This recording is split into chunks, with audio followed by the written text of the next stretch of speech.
Hello. In the session of making sentences, we learn today infinitive related function. Sentence जो बनाने के ये प्रक्रिया है, प्रोसेस है, जो सेशन चल रहा है, उसमें नेक्स्ट जो पार्ट होगा, कुछ इन्फिनेटिव के पार्ट होंगे और कुछ नए पार्ट होंगे।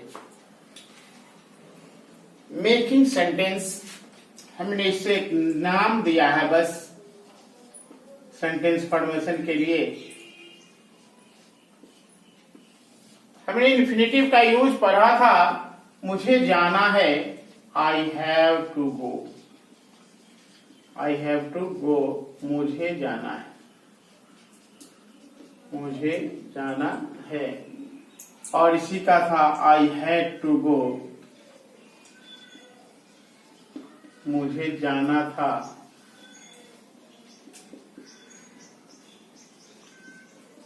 और फिर इसी का था I will have to go, I will have to go, मुझे जाना होगा।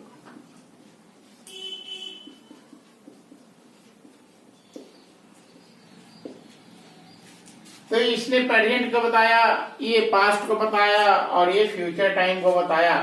आज जो स्ट्रक्चर होगा वो होगा वर्ब प्लस सकता है, सकता है, सकती है, या फिर सकते हैं, सकते हैं।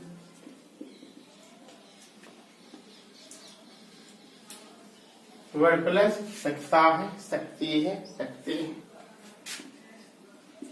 अफर्मेटिव का स्ट्रक्चर पहले ही की तरह सब्जेक्ट, लेकिन अब यहां सब्जेक्ट के बाद में आएगा और उसके बाद में के बाद फिर क्या आएगा, हैव टू, V1 और ऑब्जेक्ट या अदर वर्ड कुछ हो तो आ जाएगा। क्या आएगा, सब्जेक्ट प्लस में plus have plus two plus V1 plus object और अदर वर्ड।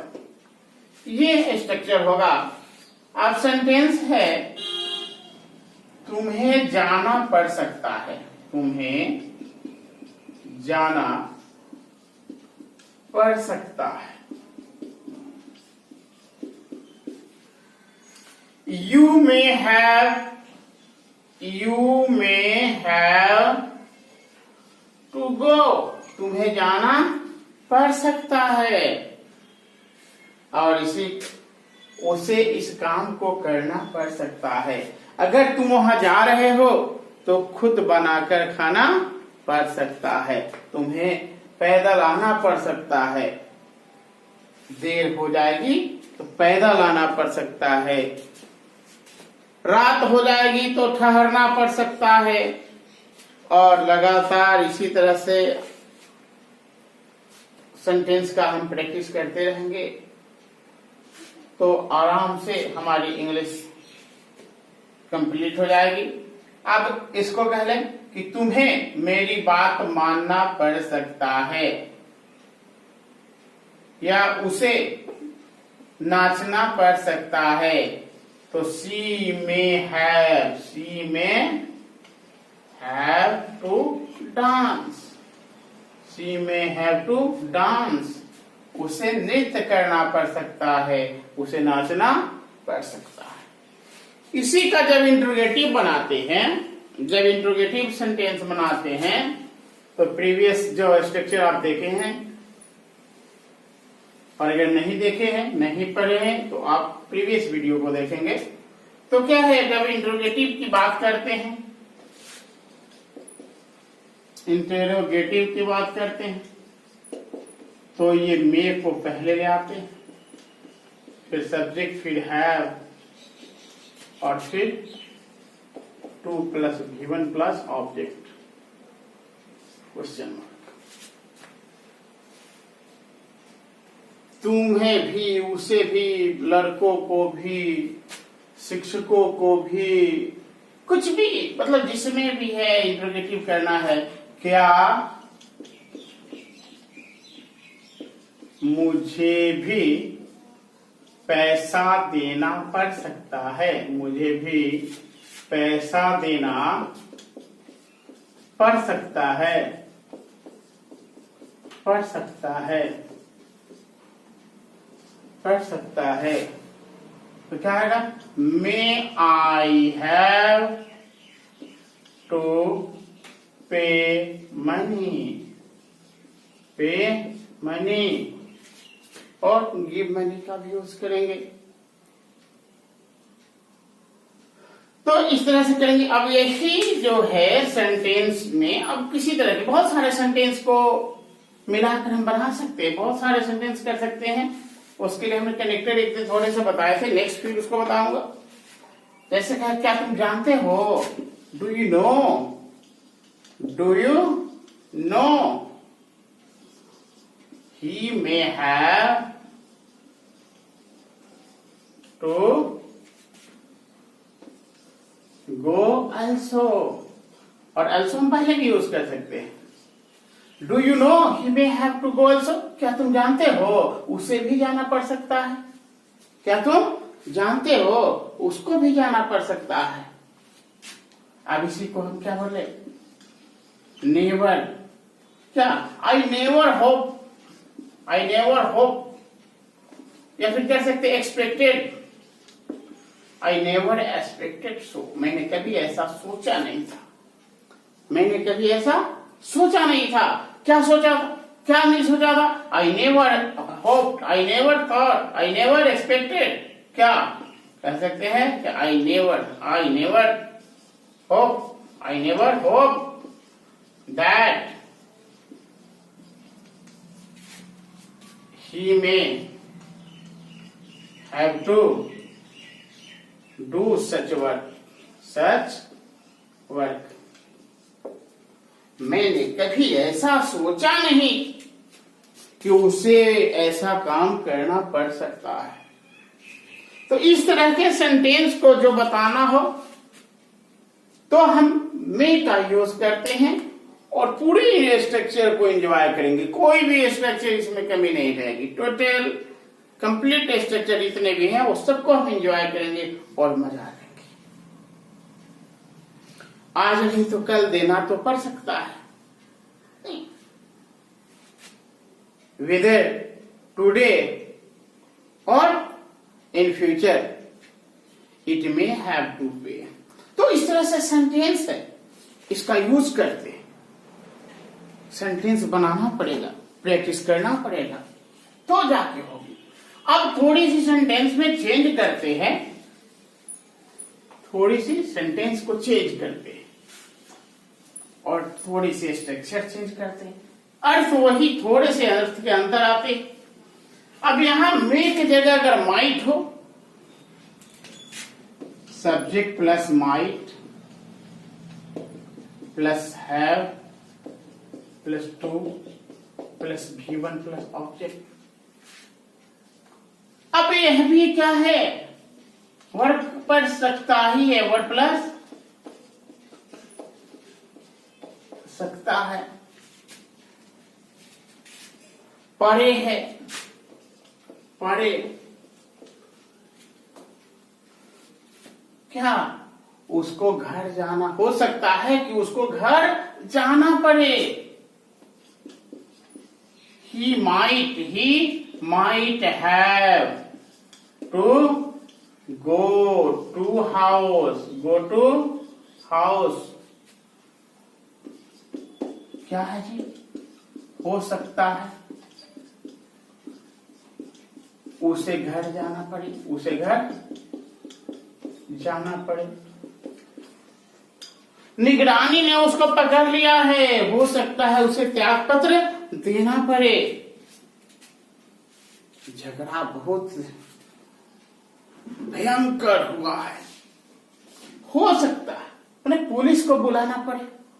तो इस तरह के सेंटेंस के लिए हम माइट का यूज करेंगे। It might have to ask for police या call for police, it might have to call police, police को बुलाना पड़े, हो सकता है। इस तरह से बहुत हैं, वन बाय वन हम सारे सेंटेंस को सीखेंगे। कहना पड़ सकता है, जाना पड़ सकता है। मेनली क्या है, इसके लिए हम सेंटेंस को जोड़ना सीखें, अलग अलग सेंटेंस को जोड़ना सीखें, तो जाकर हम अच्छा कर सकते हैं, अच्छा परफॉर्म कर सकते हैं। नेक्स्ट स्ट्रक्चर में देखते हैं, कभी कभी क्या होते हैं कि बच्चों को स्कूल भेजना माँ बाप का काम है। बहुत सारे बार स्लोगन सुनने के लिए मिलता है, यह तो उनका काम है, यह तुम लोगों का काम है, यह तुम लोगों का काम था, यह उन लोगों का काम होगा। तो इस तरह के सेंटेंस को बनाने के लिए क्या होता है, जैसे वर्ड प्लस, अब यहां आएगा काम है, वर्ड प्लस है, वर्ड प्लस है, किसके लिए, के लिए है, के लिए कह सकते हैं, के लिए, का को के लिए है, वर्ड प्लस है। तो अगर हम सेंटेंस लेते हैं, यह उनका काम है, यह करना उनका काम है, यह करना उनका काम है। अभी कोविड-19 का मैटर चल रहा है, अब सारी बात पुलिस का ही काम है, सारी बात प्रशासन का ही काम है, हमारी भी तो कुछ रेस्पॉन्सिबिलिटी बनती है। तो इस तरह के सेंटेंस को बनाने के लिए क्या लेते हैं, जो अफर्मेटिव होगा तो क्या लेते हैं, सब्जेक्ट प्लस इज लेंगे, प्लस अब यहां फॉर ले लेंगे, क्या लेंगे, इट लेंगे, इज लेंगे और फॉर लेंगे, और फॉर के बाद ऑब्जेक्ट लेंगे। कौन सा ऑब्जेक्ट, ये सब्जेक्ट वाला ऑब्जेक्ट है, किसी का नाम होगा तो ऐसे ही रह जाएगा, और प्रोनाउन होगा तो उसका ऑब्जेक्टिव पेश हो जाएगा, और फिर two plus V1 plus object या अदर वर्ड को ले लेते हैं। अब क्या है, यह उनका काम है, ये तो करेंगे, मतलब यह करना उनका काम है। It is for him, it is for him to do this work, to do this work, यह करना उनका काम है। अब क्या है कि बच्चों को स्कूल भेजना माँ बाप का काम है, अरे माँ बाप का ही तो काम है, सही बताया। तो it is for parents, it is for parents to send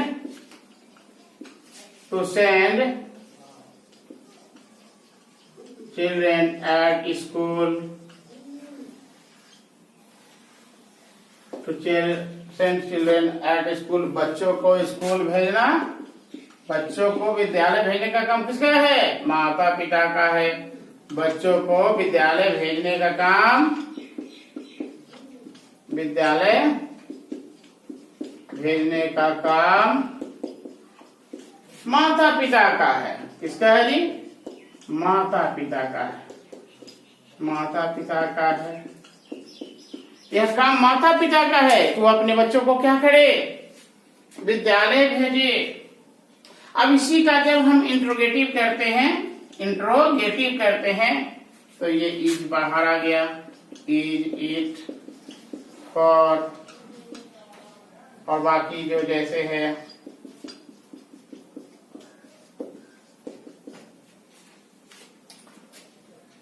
क्या लोगों को समझाना मेरा काम है।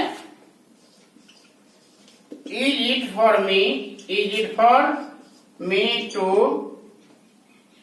Convince the people, convince the people, या फिर कह सकते हैं it is for me to make the people understand, to make the people understand. क्या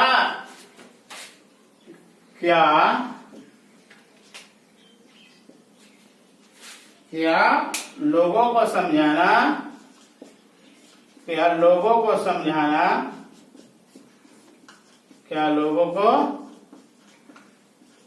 समझाना, मेरा काम है। क्या लोगों को समझाना मेरा काम है? क्या बोलेंगे? नहीं, लोगों को समझाना मेरा काम नहीं है।